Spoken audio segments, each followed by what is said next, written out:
Lanjut. Jadi kebayang nggak bahwa sebelumnya itu orang-orang taunya laut itu di laut dalam tuh nggak ada kehidupan. Tapi ternyata ditemukan nih sama Sir James Clark Ross. Bahkan 1860 itu kabel yang tadi diletakkan antar benua itu pas maintenance ternyata wah, ada makhluk hidup nih. Berarti teori yang berkembang di banyak ilmuwan pada waktu itu tuh terbantahkan. Itu tuh signifikansinya. Jadi orang pada bilang, berarti kita belum tahu dong tentang laut. Berarti masih banyak yang belum dieksplor. Oleh karena itu, bertambahlah keinginan orang untuk mengeksplorasi laut. Bertambahlah keinginan orang untuk kita harus punya banyak ilmu pengetahuan tentang laut, masih banyak belum bisa dieksplor. Salah satu contohnya adalah nih, namanya Challenger Expedition. Ini apa namanya, dari Inggris. Dia berangkat dari 1872 sampai 1876. 1000 yang di cover jalur 127-600 km. Jauh banget. Apa yang dilakukan adalah dia bikin 362 stasiun pengukuran dengan 492 sounding kedalaman laut, dan dia melakukan dredging di 133 tempat. Apa, diambil tanahnya, dia sampling, dia hitung, pokoknya dia apa yang dia mau cari tahu tadi nih, temperatur airnya, arus lautnya, kedalaman, konturnya, batimetrinya, sampai kehidupan makhluk hidup yang di dalamnya gitu. Bener-bener niat luar biasa banget tuh. Oke, untuk kesimpulannya, jadi ada 3 tuh faktor utama berkembangnya ilmu oceanografi secara pesat dari 1800. Yang pertama faktor teknikal, yang kedua bisa dibilang faktor ekonomi, yang ketiga faktor ilmu pengetahuan. Sekarang kita lanjut baru ke eh, laut kita. Oke, siap siap siap.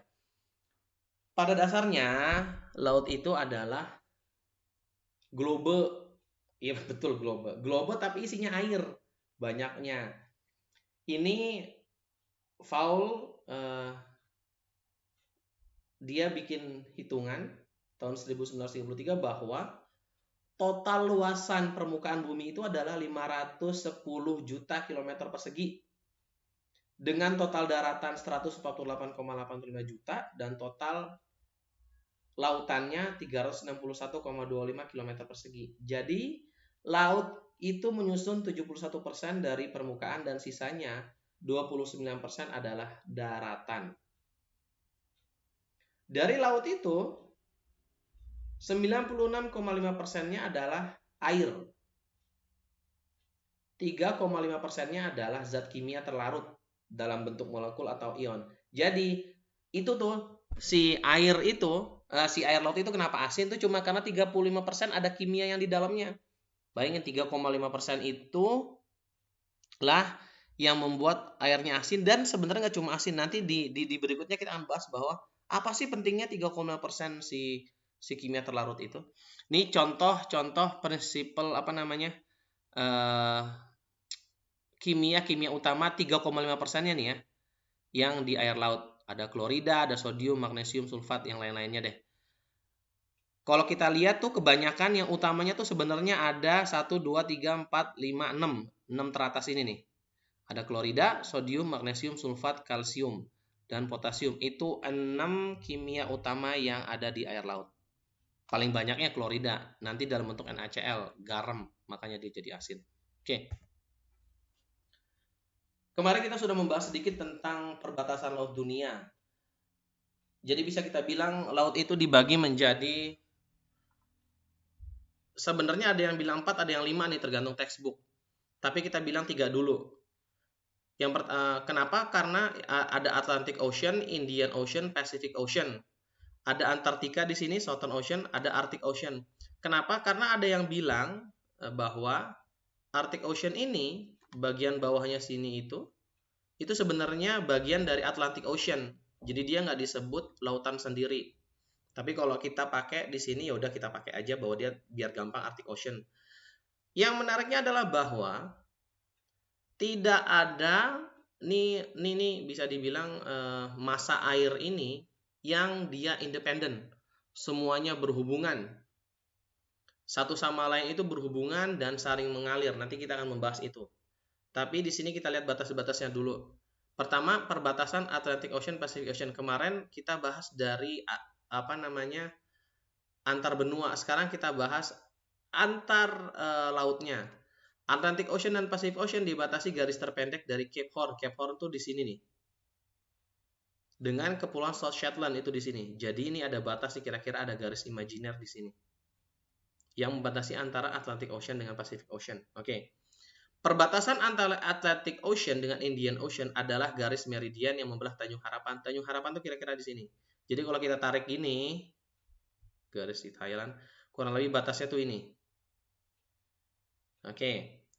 Perbatasan antara Indian Ocean dengan Pacific Ocean, Indian Ocean dengan Pacific Ocean adalah garis hayal melewati Sumatera, Jawa, Lombok Timur. Jadi kurang lebih di sini nih. Sumatera, Jawa di sini. Semoga kursor saya kelihatan. Oke. Yang menariknya adalah nih, bahwa ternyata ada tadi saya bilang laut ini saling berhubungan. Tapi ternyata ada satu laut yang dia karakteristiknya unik sendiri, beda sendiri. Ya di sini Antarctic Ocean. Bahkan di beberapa textbook yang saya sebutkan di depan tadi, nih ada bab tersendiri nih yang ngebahas ini nih. Ngebahas karakteristiknya, karakteristik biologisnya, oceanografinya, klimatnya, segala macam. Oke. Nah, terus sekarang kita coba diskusi nih, Nih kita lihat nih bahwa kita diskusi, abis ini dilihat, abis itu kita diskusi ya, kita lepas dari video. Di lintang yang sama nih, kalau misalnya bumi kita bagi dua, belahan bumi bagian utara dan bumi bagian selatan. Di sini ada yang namanya Helgoland, Kepulauan Helgoland. Dia sama nih, sama-sama di lintang 54 derajat. Yang satu kembali di belahan bumi 54 derajat di belahan bumi utara, dan satu lagi 54 derajat di belahan bumi selatan. Helgoland 54 derajat di belahan bumi utara, Kepulauan Buffet di 54 derajat lintang belahan bumi selatan. Nah, yang saya mau cerita adalah bahwa ternyata walaupun dia terletak di lintang yang sama, tapi ternyata kondisinya beda banget. Di Kepulauan Buffet nih, yang di sini nih, Bouvet, itu setiap hari sepanjang tahun dia tertutup es.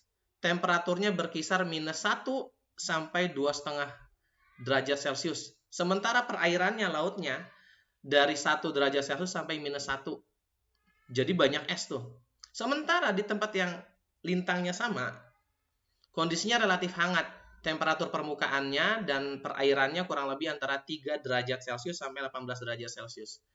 Pertanyaan saya adalah, yang habis ini kita diskusi di grup, kenapa kok beda? Kenapa beda antara Helgoland dan Buffet dengan lintang yang sama, cuma beda posisi doang, tapi kondisinya bisa dibilang ekstrim banget? Ada yang mau ngasih pendapat? Monggo, silahkan, saya tunggu.